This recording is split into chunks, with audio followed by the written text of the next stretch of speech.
Hello दोस्तों, नमस्कार। Political science learning में आप सभी का स्वागत है।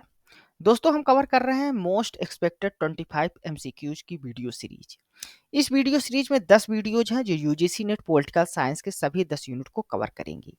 इस सीरीज में हमने अभी तक political theory, western political thought, Indian political thought, comparative political analysis और इंटरनेशनल रिलेशन, इन 5 यूनिट के टॉप मोस्ट एक्सपेक्टेड 25 एमसीक्यूज को हमने कवर कर लिया है।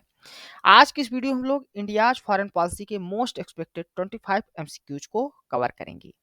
दोस्तों, इन वीडियोज को सिलेबस के फास्ट रिवीजन के पर्पज से तैयार किया गया है। तो आइए देखते हैं आज का जो पहला क्वेश्चन है वो क्या है। फर्स्ट क्वेश्चन में आपको दो लिस्ट दी हुई है। एक लिस्ट में आपको एग्रीमेंट्स दिए हुए हैं और जो सेकंड लिस्ट में है वो किन कंट्रीज के बीच हुआ है वो दिया है। तो आपको इनको करेक्टली मैच कराना है। फरक्का बैराज जो ट्रीटी होती है इंडिया और बांग्लादेश के बीच होती है। 1, 2, 3 न्यूक्लियर एग्रीमेंट जो होता है इंडिया और यूएसए के बीच होता है। श्री माओ शास्त्री पैक्ट जो होता है इंडिया और श्रीलंका के बीच होता है। Treaty of peace and friendship 1950 की जो होती है वो इंडिया और नेपाल के बीच साइन की जाती है। तो यहाँ पर आपका जो करेक्टली मैच है वो आपका ए का फर्स्ट है, बी का आपका फोर्थ है, सी का आपका सेकंड है और डी का थर्ड, यानी फर्स्ट नंबर जो आपका ऑप्शन है यहाँ पर वो करेक्ट है। फरक्का बराज जो ट्रीटी होती है ये गवर्नमेंट ऑफ इंडिया और बांग्लादेश के बीच गंगा नदी के वाटर शेयरिंग को लेकर होती है। ये ट्रीटी साइन की जाती है दिसंबर 12 1996 में। इसके द्वारा जो तो कितना अमाउंट ऑफ वाटर इंडिया के द्वारा रिलीज किया जाएगा उसको डिटरमाइन किया जाता है। 1, 2, 3 न्यूक्लियर एग्रीमेंट जिसको US India civil nuclear agreements भी कहा जाता है, ये साइन की जाती है 2008 में यूनाइटेड स्टेट्स ऑफ अमेरिका और इंडिया के बीच। वहीं पर श्रीमाओ शास्त्री पैक्ट जिसको श्रीमाओ शास्त्री पैक्ट या इंडो सीलोन एग्रीमेंट्स और भंडार नायके शास्त्री पैक्ट के रूप में भी जाना जाता है, ये साइन होती है prime minister of Sri Lanka Sirimavo Bandaranaike और Lal Bahadur Shastri prime minister of India के बीच होती है। 30 अक्टूबर 1964 को इसको साइन किया जाता है। इस एग्रीमेंट को ऑफिशियली जो तो agreement on persons of Indian origin in Ceylon के रूप में भी जाना जाता है। Treaty of peace and friendship 1950 में इंडिया और नेपाल के बीच होती है, जिसमें prime minister of Nepal Mohan Shamsher जंग बहादुर राणा और इंडियाज के जो एम्बेसडर रहते हैं नेपाल में चंद्रेश्वर नारायण सिंह, इनके बीच होती है 31 जुलाई 1950 को और उसी दिन से वो लागू भी हो जाती है। नेक्स्ट क्वेश्चन है identify the following treaties regarding the nuclear weapon explosion in chronological order. तो यहाँ पर कुछ आपको ट्रीटी दी हुई है, आपको इनको करेक्टली अरेंज करना है। पार्शियल टेस्ट बैन ट्रीटी आपकी 1963 में होती है। पीटीबीटी अमेंडमेंट कॉन्फ्रेंस आपका 1990 में होता है।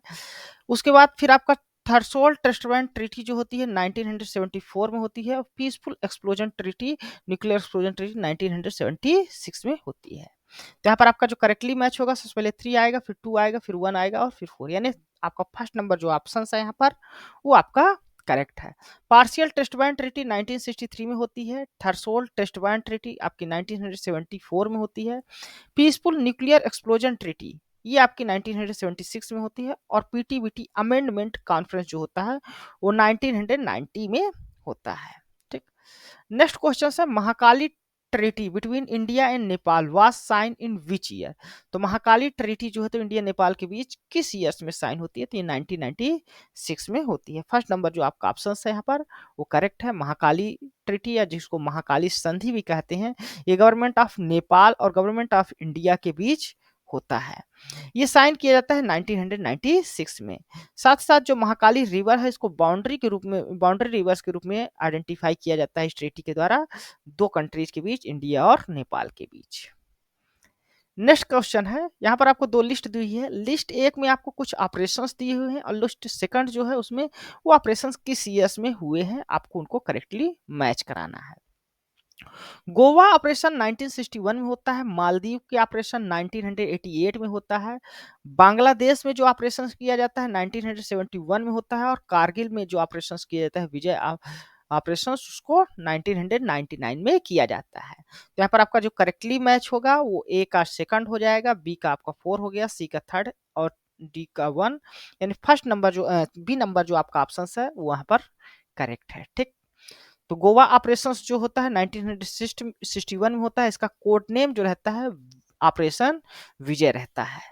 मालदीव जो ऑपरेशंस होता है 1988 में होता है, इसका जो कोड नेम रहता है ऑपरेशन कैक्टस होता है। बांग्लादेश ऑपरेशन जो होता है 1971 में होता है, इसमें इंडियन एयरफोर्स के द्वारा 2 ऑपरेशंस चलाए जाते हैं, उसमें से एक का नाम रहता है टांगली ड्रॉप और दूसरे का नाम रहता है ऑपरेशन कैक्टस लिली। कारगिल जो ऑपरेशन है वो 1999 में होता है, ये ऑपरेशन विजय के कोड नाम से चलाया जाता है, साथ ही साथ ऑपरेशन सफेद सागर, ये दो जो है तो ऑपरेशन चलाए जाते हैं कारगिल ऑपरेशन के लिए। नेक्स्ट क्वेश्चन है, आपको आइडेंटिफाई करना है correct sequence of the publications of the following books in chronological order. तो यहाँ पर आपको कुछ बुक्स दी है, इनका आपको क्रोनोलॉजिकल ऑर्डर में क्या सीक्वेंस होगा वो आपको फाइंड आउट करना है। Discovery of India Jawaharlal Nehru के द्वारा 1946 में लिखी जाती है। कारगिल रिपोर्ट जो आती है ये 2000 में आती है। ब्लाइंड मैन ऑफ हिंदुस्तान ये 1993 में आती है और हिमालयन ब्लंडर ये 1973 में इसके आसपास आती है। तो देख लेते हैं कब आती है हिमालयन ब्लेंडर। तो यहाँ पर आपका जो करेक्ट आंसर होगा वो सबसे पहले होगा डिस्कवरी ऑफ इंडिया, उसके बाद आपका आएगा ब्लाइंड मैन, हिमालयन ब्लंडर, फिर ब्लाइंड मैन, यानी 3, 1, 4 और 2, 3, 1, 4, 2, यानी आपका डी नंबर जो यहाँ पर आपका ऑप्शन है वो करेक्ट है। डिस्कवरी ऑफ इंडिया जो बुक है 1946 में जवाहरलाल नेहरू के द्वारा लिखी जाती है। हिमालयन ब्लंडर 1969 में ब्रिगेडियर जेपी देलवी के द्वारा लिखी जाती है। जो 1962 का इंडो चाइना वार था उसके बारे में बात की जाती है इसमें। ब्लाइंड मैन ऑफ हिंदुस्तान जो बुक लिखी जाती है 1993 में लिखी जाती है, जनरल के सुंदर जी के द्वारा लिखी जाती है। और कारगिल जो रिपोर्ट आती है 2000 में आती है, जिसको कारगिल ये इसके चेयरमैन होते हैं के सुब्रमण्यम।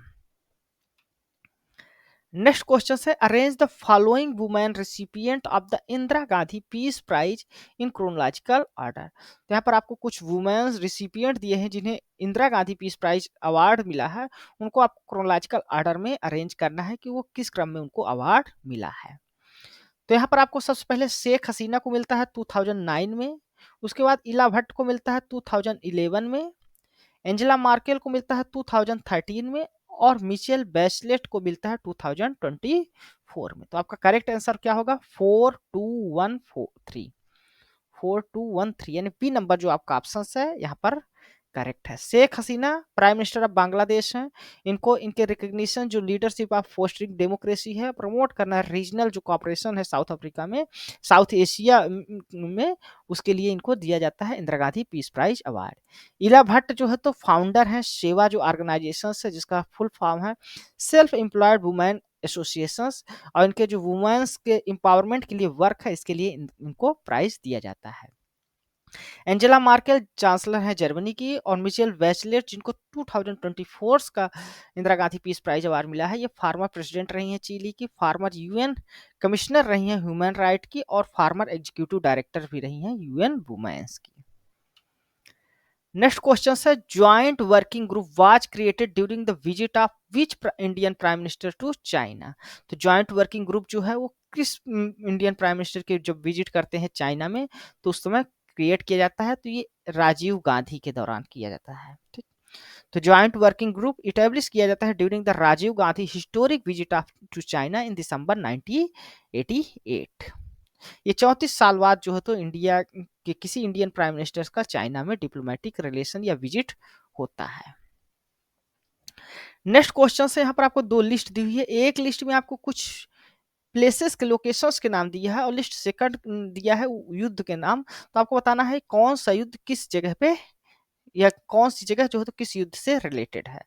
त्वांग जो है ये 1962 का इंडिया चाइना वार से रिलेटेड है। द्रास जो है तो कारगिल वार 1999 से रिलेटेड है।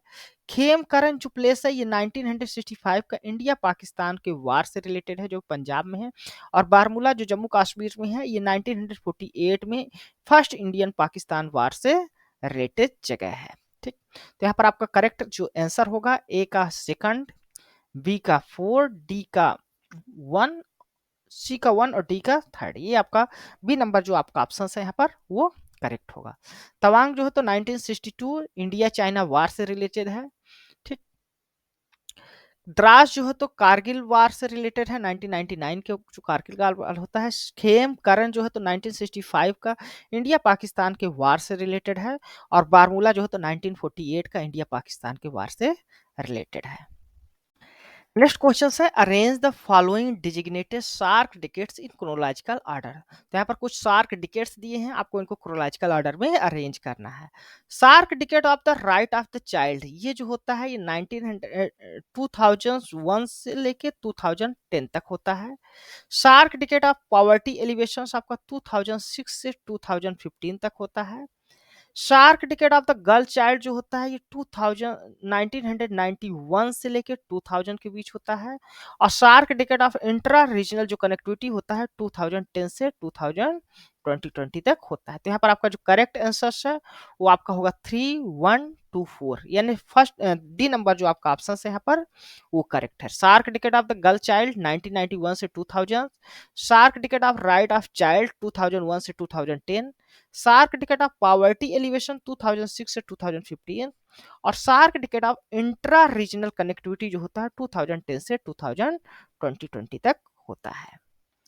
नेक्स्ट क्वेश्चन से, which Indian representative was responsible for changing the language of universal declaration of human rights, all men are created equal to all human being, highlighted the need for gender equality. तो यहाँ पर आपको बताना है इनमें से कौन से इंडियन रिप्रेजेंटेटिव रिस्पॉन्सिबल्स हैं जिनकी वजह से लैंग्वेज चेंज होती है universal declaration of human rights की all man are created equal से ऑल ह्यूमन बीइंग।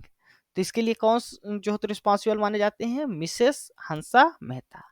ठीक, तो करेक्ट आंसर क्या है आपका, हंसा मेहता जो होते हैं यहाँ पर करेक्ट है। हंसा मेहता रिप्रेजेंटेटिव होती है इंडिया की nuclear sub committee on the status of women's जो 1946 में, और इसके बाद ये इंडियन डेलीगेट्स का भी मेंबर रहती हैं यूएन ह्यूमन राइट कमीशन में 1947 से 1948 तक। इन्हीं को रिस्पॉन्सिबल माना जाता है जो universal declaration of human rights की लैंग्वेज है उसको all men are created equal से चेंज करने के लिए ऑल ह्यूमन बीइंग के लिए, जो एक जेंडर इक्वलिटी को दिखाता है all human being term. Next question है, which prime minister pursue the foreign policy of extending non reciprocal concessions to neighbouring state. तो नेबरिंग स्टेट्स के लिए नॉन रेसिप्रोकल कंसेशंस की बात कौन करते हैं, ये इंद्र कुमार गुजराल करते हैं अपने गुजराल डॉक्ट्रिन में। तो गुजराल डॉक्ट्रिन देते हैं, जो फॉरेन पॉलिसी डॉक्ट्रिन है फॉर्मुलेट की जाती है prime ministers of India Indra Kumar Gujral के द्वारा 1997 में। इस प्रिंसिपल्स में अपनाया जाता है, इसका जो प्रिंसिपल्स होता है वो म्यूचुअल रिस्पेक्ट होता है, नॉन इंटरफेरेंस रहता है और कोऑपरेशन रहता है। और इस डॉक्ट्रिन का जो इम्फेसिस रहता है वो नॉन रेसिप्रोकल बेनिवोलेंस में रहता है, रिस्पेक्ट फॉर सोवरेंटी में रहता है, और पीसफुल डिस्प्यूट रेजोल्यूशन की बात की जाती है न्यूक्लियर गुजराल डॉक्ट्रिन में। नेक्स्ट क्वेश्चन है, which among the following countries are member of BIMSTEC. तो आपको बताना है इनमें से कौन सी कंट्रीज बिम्स्टेक के मेंबर्स हैं। जापान साउथ कोरिया दोनों नहीं है बिम्स्टेक के मेंबर, इंडिया श्रीलंका दोनों हैं, थाईलैंड म्यांमार ये भी दोनों हैं, चाइना पाकिस्तान ये दोनों नहीं है। तो यहाँ पर आपका बी और सी जो है तो करेक्ट है, यानी सी नंबर जो आपका ऑप्शन है वो करेक्ट है। तो बिम्स्टेक जिसका पूरा नाम होता है the bay of Bengal initiative for multi sectoral technical and economic cooperation, BIMSTEC एक इंटरनेशनल ऑर्गेनाइजेशन है जिसमें 7 नेशंस आते हैं साउथ एशिया के और साउथ ईस्ट एशिया के। ये कौन कौन से हैं, इंडिया है, बांग्लादेश है, म्यांमार है, श्रीलंका है, थाईलैंड, भूटान और नेपाल। नेक्स्ट क्वेश्चन है, which one of the following is not a features of India's nuclear doctrine. तो आपको बताना है इनमें से कौन सा फीचर इंडिया के न्यूक्लियर डॉक्ट्रिन का नहीं है। मिनिमम क्रेडिबल डिटरेंस की बात इंडियाज के न्यूक्लियर डॉक्ट्रिन में की गई है। No use against friendly countries के बीच ये नहीं कहा गया है न्यूक्लियर डॉक्ट्रिन में कि फ्रेंडली जो फ्रेंडली कंट्रीज होंगी उनके अगेंस्ट हम न्यूक्लियर डॉक्ट्रिन का यूज न्यूक्लियर जो हमारे हथियार से उनका प्रयोग नहीं करेंगे, तो ये इनकरेक्ट है। नो फिस्ट यूज की पॉलिसी अपनाई जाती है इंडिया में, not against a state having conventional weapon only, जिन कंट्रीज के पास केवल कन्वेंशनल वीपन्स होंगे यानी न्यूक्लियर वीपन नहीं होंगे उनके खिलाफ भी नहीं इस्तेमाल करने की बात की गई है न्यूक्लियर डॉक्ट्रिन में। लेकिन फ्रेंडली कंट्रीज के बीच ऐसा कहीं नहीं कहा गया है न्यूक्लियर डॉक्ट्रिन में कि अगेंस्ट यूज नहीं किया जाएगा। तो यहाँ पर बी जो है तो आपका करेक्ट आंसर होगा।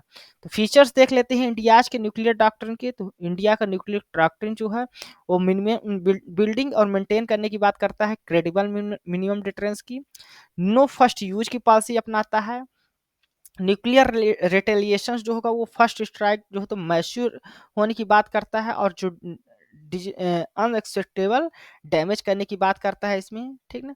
न्यूक्लियर रिटेलिएशन जो अटैक होगा ओनली अथराइज्ड बाय सिविलियन पॉलिटिकल जो लीडरशिप होंगे, और थ्रू न्यूक्लियर कमांड अथॉरिटी के द्वारा ही इसको न्यूक्लियर जो रिटेलिएशन अटैक होगा उसको परमिशंस दी जाएगी।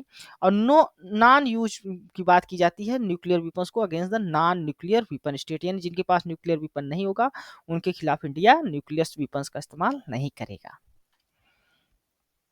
नेक्स्ट क्वेश्चन है arrange the signing off the following agreements by India in order of their appearance. तो यहाँ पर कुछ एग्रीमेंट्स दिए हुए हैं, आपको बता इनको करें क्रोनोलॉजिकल ऑर्डर में अरेंज करना है। लैंड बाउंड्री एग्रीमेंट 2015 में होता है इंडिया बांग्लादेश के बीच। ताशकंद एग्रीमेंट आपका 1965 में होता है। मास्को टेस्ट बैन ट्रीटी 1963 में होती है। और इंडिया रसिया फ्रेंडशिप ट्रीटी जो होती है 1971 में होती है। तो यहाँ पर आपका जो करेक्ट आंसर होगा वो सबसे पहले आपका आएगा सी नंबर ऑप्शन, फिर उसके बाद आपका आएगा B number, C B D A, यानी फर्स्ट यहाँ पर आपका जो ए नंबर ऑप्शन है वो आपका करेक्ट है, ठीक है।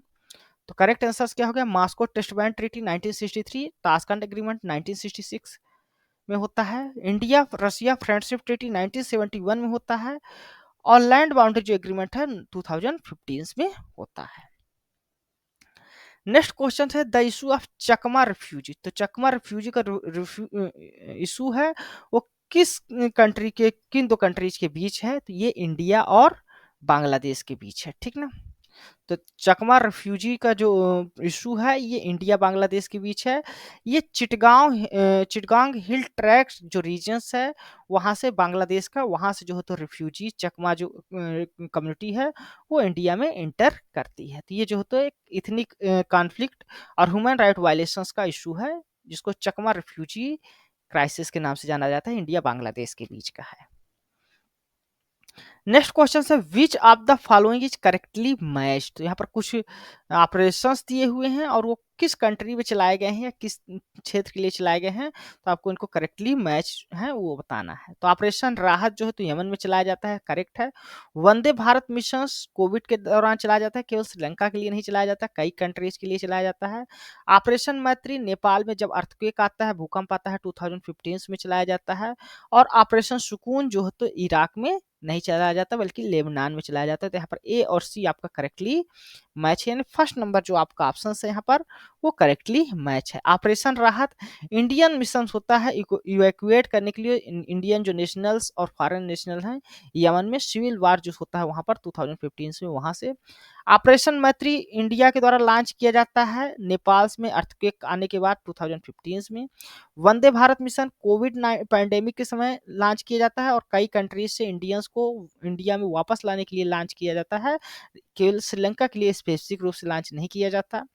ऑपरेशन जो सुकून है ये लेबनान से इंडियन सिटीजन्स और अदर नेशनल्स को वापस लाने के लिए लॉन्च किया जाता है 2006 के इजराइल लेबनान कॉन्फ्लिक्ट के दौरान। नेक्स्ट क्वेश्चन है India announce the act east policy in. तो इंडिया एक्ट ईस्ट पॉलिसी जो है वो कहाँ पर अनाउंस करती है, तो India prime minister Narendra Modi के द्वारा एक्ट ईस्ट पॉलिसी का अनाउंस होता है आसियान समिट 2014 में, ठीक ना। तो इंडिया ऑफिशियली अनाउंस करती है एक्ट ईस्ट जो पॉलिसी है आसियान समिट 2015 में। इंडिया के प्राइम मिनिस्टर श्री नरेंद्र मोदी के द्वारा इस पॉलिसी को लॉन्च किया जाता है, एक्ट ईस्ट पॉलिसी को। ये लुक ईस्ट पॉलिसी का ही एक स्ट्रेटेजिक शिफ्ट है।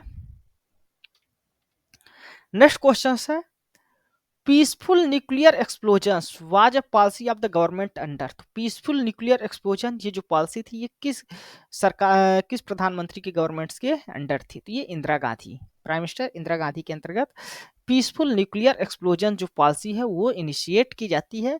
1971 में जो तो स्माइलिंग बुद्धा नाम से फर्स्ट न्यूक्लियर टेस्ट जो है इंडिया का होता है, ऐसी को नाम दिया जाता है peaceful nuclear explosion. Next question है, India's maritime security strategy include cooperation with which of the following. तो आपको बताना है इंडिया की जो मैरीटाइम सिक्योरिटी है वो किस कंट्रीज के साथ ये जो स्ट्रेटजी है वो कोऑपरेट करती है। तो यूनाइटेड स्टेट्स और जापान, इन दोनों के साथ इंडिया जो है, तो इंडिया पैसिफिक जो ओशियंस है उसमें मैरीटाइम सिक्योरिटी के इश्यूज में कोऑपरेशन है। ठीक ना।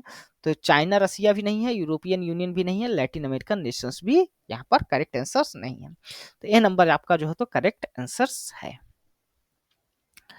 नेक्स्ट क्वेश्चन से यहाँ पर आपको दो लिस्ट दी हुई है, एक लिस्ट में कंट्रीज दी हुई है और सेकंड जो लिस्ट है उसमें कौन से एग्रीमेंट्स या डिस्प्यूट्स हैं तो उनको आपको करेक्टली मैच कराना है। चाइना के साथ जो इंडिया का है वो गालवान इंसिडेंट होता है, बांग्लादेश के साथ लैंड बाउंड्री एग्रीमेंट होता है, पाकिस्तान के साथ बगिलहार हाइड्रो प्रोजेक्ट का इशू है और नेपाल के साथ जो होता है काला पानी डिस्प्यूट्स है। तो यहाँ पर आपका करेक्ट आंसर क्या हो गया, ए का सेकंड, बी का थर्ड, डी का फोर, सी का फोर और डी का वन। ठीक ना। तो करेक्ट आंसर सी है आपका। गलवान जो है तो इशू है, गलवान इंसिडेंट होता है जो 2020 में देखने को मिलता है इंडिया चाइना के बीच। बांग्लादेश के बीच लैंड बाउंड्री एग्रीमेंट होता है इंडिया बांग्लादेश के बीच 2015 में। पाकिस्तान के साथ बगलिहार हाइड्रो प्रोजेक्ट है जो चेनाब रिवर्स पे है, ये इंडस वाटर जो ट्रीटी है उसके अंतर्गत आता है इंडिया पाकिस्तान के बीच। और नेपाल के बीच जो होता है काला पानी डिस्प्यूट्स है, इंडिया और नेपाल के बीच काला पानी रीजन्स में काला पानी डिस्प्यूट्स है। ठीक। नेक्स्ट क्वेश्चन है, who among the following prime ministers propounded the notions of genuine non alignment. तो आपको बताना है यहाँ पर जेन्यून नॉन अलाइनमेंट जो है तो पॉलिसी या टर्म किसके द्वारा प्रोपाउंड किया जाता है, किस प्राइम मिनिस्टर्स के द्वारा इस पॉलिसी पर फोकस किया जाता है, तो मोरारजी देसाई के द्वारा। मोरारजी देसाई प्राइम मिनिस्टर रहते हैं इंडिया के 1977 से 1979 के बीच और उसी समय वो जेन्यून नॉन अलाइनमेंट की बात करते हैं। इसमें जो जेन्यून नॉन अलाइनमेंट है इसमें वो कहते हैं कि जो इंडिया है वो किसी भी जो प्रीवियस एग्रीमेंट्स हुए हैं किसी भी देश के साथ फ्रेंडशिप आने के लिए उसको वो नहीं अलाउ करेगा। नेक्स्ट क्वेश्चन है, which of the following two statement are correct regarding the Chinese policy of theory of palm and five fingers. तो चाइना की जो पॉलिसी है थ्योरी ऑफ पाल्म और फाइव फिंगर्स की, उसके बारे में आपको कौन से दो स्टेटमेंट यहाँ पर करेक्ट दी है। इसमें आपका इंक्लूड किया जाता है भूटान और नेपाल को। तो फाइव फिंगर्स जो है उसमें दो टेरिटरी तो ये है नेपाल और भूटान आपकी, और साथ साथ इसमें इंक्लूड किए जाते हैं पांच फिंगर में से तीन ये टेरिटरी इंडिया के स्टेट अरुणाचल प्रदेश, सिक्किम और लद्दाख को। ठीक ना। मिजोरम मणिपुर को इंक्लूड नहीं किया गया है, ना तो त्रिपुरा नागालैंड को ही इंक्लूड किया गया है। तो ये चाइना की पॉलिसी है theory of palm and finger five fingers की। तो इसमें ए और बी आपका यहाँ पर करेक्ट है। तो करेक्ट आंसर क्या हो गया, option number 3 A and B. तो theory of palm and five finger जो है ये कॉन्सेप्ट जो है तो एट्रीब्यूट करता है चाइनीज की फॉरेन पॉलिसी को। इसमें हिमालयन रीजन्स में जो पाल्म है वो तिब्बत को रेफर करता है, जबकि फाइव फिंगर्स जो है तो फाइव टेरिटरीज को रेफर करता है, जिसमें दो कंट्रीज आती है भूटान और नेपाल और तीन इंडियन स्टेट्स हैं अरुणाचल प्रदेश, सिक्किम और लद्दाख। नेक्स्ट क्वेश्चन है, who among the first women to be elected president of the United Nations General Assembly 1953। तो फर्स्ट जो वुमेन थी जो इलेक्ट होती हैं president of the United Nations General assembly की 1953 में, वो कौन होते हैं, तो वो विजय लक्ष्मी पंडित हैं। ठीक है। करेक्ट आंसर क्या है आपका, विजय लक्ष्मी पंडित। विजय लक्ष्मी फर्स्ट वुमेन होती है जो इलेक्टेड होती है प्रेसिडेंट के रूप में यूनाइटेड नेशन जनरल असेंबली की 1953 में। नेक्स्ट क्वेश्चन है, which among the following is not correct about the India's nuclear policy. तो इंडिया की न्यूक्लियर पॉलिसी के बारे में इनमें से कौन सा स्टेटमेंट करेक्ट नहीं है। क्रेडिबल मिनिमम डिटरेंस है, नो फर्स्ट यूज की पॉलिसी अपनाता है India, post Pokhran second phase में इंडिया के बाद इंडिया जो है तो साइन करता है एनपीटी और सीटीबीटी। जब पोस्ट पोखरण सेकंड 1998 में न्यूक्लियर टेस्ट करता है उसके बाद इंडिया जो तो एनपीटी और सीटीबीटी साइन करता है, ये करेक्ट नहीं है। इंडिया ने अभी आज तक जो तो एनपीटी और ना तो सीटीबीटी को किसी में भी साइन नहीं किया है। तो यहाँ पर सी जो है तो आपका नॉट करेक्ट है। होमी जहांगीर भाभा को आर्किटेक्ट माना जाता है इंडिया के न्यूक्लियर प्रोग्राम का, ये स्टेटमेंट करेक्ट है। यहाँ पर नॉट करेक्ट पूछा तो आपका करेक्ट आंसर क्या होगा, ऑप्शन नंबर सी। डॉक्ट्रिन है। इंडिया की जो न्यूक्लियर डॉक्ट्रिन है उसमें क्रेडिबल मिनिमम डिटरेंस की बात की गई है, नो फर्स्ट यूज की बात की गई है, और साथ साथ होमी जहांगीर भाभा जो है वो आर्किटेक्ट माने जाते हैं इंडिया आज के न्यूक्लियर प्रोग्राम के। पोस्ट फेज सेकंड जो होता है, इंडिया जो होता है एनपीटी और सीटीबीटी को नहीं साइन करता, ये स्टेटमेंट आपका इनकरेक्ट था। इंडिया एनपीटी को ना इसके डिस्क्रिमिनेटरी नेचर्स की वजह से इस पे साइन नहीं करता, और साथ साथ वह सीटीबीटी में भी साइन अभी तक नहीं किया है। सीटीबीटी यानी comprehensive test band treaty. Next question है, match the following missiles with their respective countries. तो यहाँ पर कुछ कंट्रीज की मिसाइल्स दी हुई हैं, आपको आगे कंट्रीज दी है, आपको इनको करेक्टली मैच कराना है। सहीन जो मिसाइल्स है ये पाकिस्तान की है, पैट्रियोट जो मिसाइल्स है यूएसए की है, पृथ्वी जो मिसाइल्स है इंडिया की है, और डेंग फेंग जो मिसाइल्स है ये चाइना की है। तो यहाँ पर आपका जो करेक्टली मैच होगा, ए का सेकंड हो गया, बी का आपका 4 हो गया, सी का 1 और डी का 3rd, यानी फर्स्ट नंबर जो ऑप्शन है ए वो आपका यहाँ पर करेक्ट है। तो सहीन एसोसिएट करता है पाकिस्तान से, पैट्रियोट जो है तो एसोसिएट करता है यूएसए से, पृथ्वी जो है तो एसोसिएट करती है इंडिया से, और डेंग फेंग जो है वो चाइना की मिसाइल है। तो धन्यवाद दोस्तों, ये था हमारा इंडियाज के फॉरेन पॉलिसी के 25 मोस्ट एक्सपेक्टेड एमसीक्यूज। ये वीडियो आपको कैसे लगे हैं अपने कमेंट्स के माध्यम से हमें जरूर बताइएगा। साथ ही साथ आप हमारे इस वीडियो को लाइक करें, हमारे इस चैनल को सब्सक्राइब करें और अपने दोस्तों के साथ भी शेयर करें। धन्यवाद, थैंक यू।